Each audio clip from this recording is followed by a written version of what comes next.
the Gospels in 90 days. The reading is taken from John 7, the New Living Translation. After this, Jesus traveled around Galilee.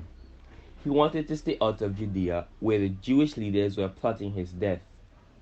But soon it was time for the Jewish festival of shelters, and Jesus' brothers said to him, "Leave here and go to Judea, where your followers can see your miracles. You can't become famous if you hide like this. If you can do such wonderful things, show yourself to the world." For even his brothers didn't believe in him. Jesus replied, "Now is not the right time for me to go, but you can go any time. The world can't hate you, but it does hate me because I accuse it of doing evil. You go on. I'm not going to this festival, because my time has not yet come." After saying these things, Jesus remained in Galilee. But after his brothers left for the festival, Jesus also went, to secretly staying out of public. The Jewish leaders tried to find him at the festival and kept asking if anyone had seen him. There was a lot of grumbling about him among the crowds. Some argued he's a good man, but others said he's nothing but a fraud who deceives the people. But no one had the courage to speak favorably about him in public, for they were afraid of getting in trouble with the Jewish leaders. Then, midway through the festival, Jesus went up to the temple and began to teach. The people were surprised when they heard him. "How does he know so much when he hasn't been trained?" they asked.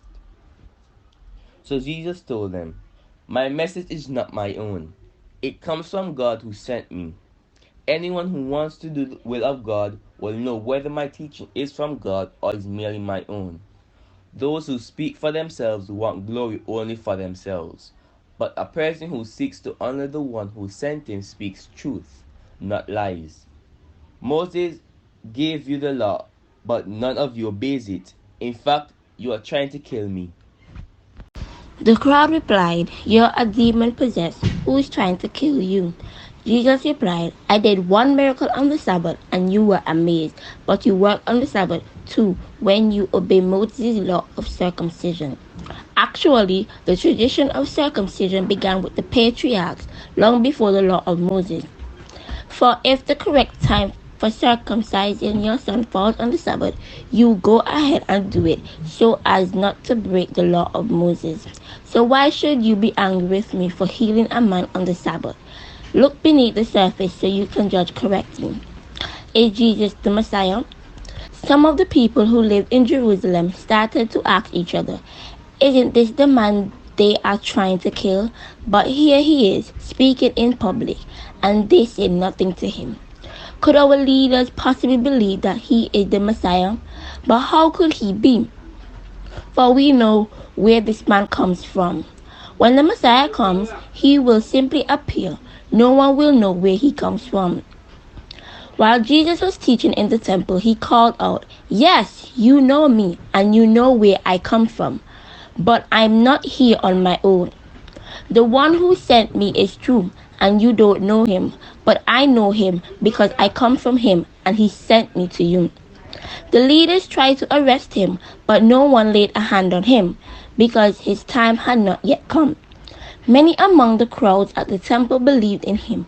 After all, they said, "Would you expect the Messiah to do more miraculous signs than this man has done?" When the Pharisees heard that the crowd were whispering such things, they and the leading priests sent temple guards to arrest Jesus. But Jesus told them, "I will be with you only a little longer. Then I will return to the one who sent me. You will search for me but not find me, and you cannot go where I am going." The Jewish leaders were puzzled by the statement, "Where is he planning to go?" They asked, "Is he thinking of leaving the country and going to the Jews in other lands? Maybe he will even teach the Greeks. What does he mean when he says, 'You will search for me but not find me'? and you cannot go where I am going." On the last day, the climax of the festival, Jesus stood and shouted to the crowds, "Anyone who is thirsty may come to me. Anyone who believes in me may come and drink. For the scriptures declare, rivers of living water will flow from his heart." When he said living water, he was speaking of the Spirit, who would be given to anyone believing in him. But the Spirit had not yet been given, because Jesus had not yet entered into his glory. When the crowds heard him say this, some of them declared, "Surely this is the prophet we've been expecting." Others said, "He is the Messiah." Still others said, "But he can't be. Will the Messiah come from Galilee? For the scriptures clearly state that the Messiah will be born of the royal line of David in Bethlehem, the village where King David was born." So the crowd was divided about him. Some even wanted him arrested, but no one laid a hand on him.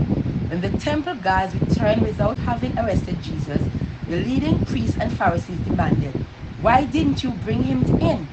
"We have never heard anyone speak like this," the guards responded. "Have you been led astray too?" the Pharisees mocked. "Is there a single one of us rulers or Pharisees who would believe in him? This foolish crowd follows him, but they are ignorant of the law. God's curse is on them." Then Nicodemus, the leader who had met with Jesus earlier, spoke up. "Is it legal to convict a man before he is given a hearing?" he asked. They replied, "Are you from Galilee too? Search the scriptures and see for yourself. No prophet ever comes from Galilee."